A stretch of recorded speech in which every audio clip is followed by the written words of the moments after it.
bismillaah halkan waxaan ku duubayaa maansalo dhaho dhudi maansadan waxay ka hadlaysaa wiil iyo gabar oo jacayl ka dhaxeeyo laakiin way kala maqan yihiin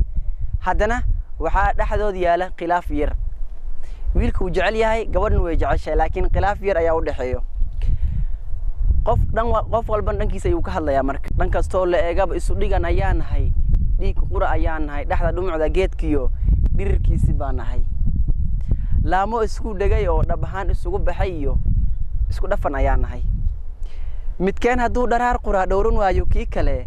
dhaayuhu ma fiirshaan dhudiyay wax kale oo dhaqaaqaba hurdo dhinac ma dhigo dhabtii raaxo uma lado dhalanteed riya ah iyo dheelalaabo socod baa waqti igu dhaafa adna soo dhawow iyo soo dhaqaaq badiide dhibka meeshii yaalana dhigahaad ka xidhatay dhabi baxay la moodiye dhayil bayba kula tahay ana dhaayahaygaay waxaan dhowrayaa weli dhalaalkaada muuqiyo dhoolka qosolkaadiyo midabkaada dhiinka ah dhibic roob la moodiyo dhabanada labeenta leh wax la dhaafsadaan jirin ayaan dharaan iyo habeen kor u dhowrayaayo hilow bandhantaalne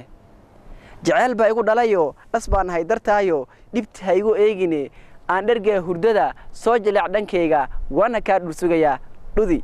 وبالله توفيق والسلام عليكم ورحمة الله تعالى وبركاته.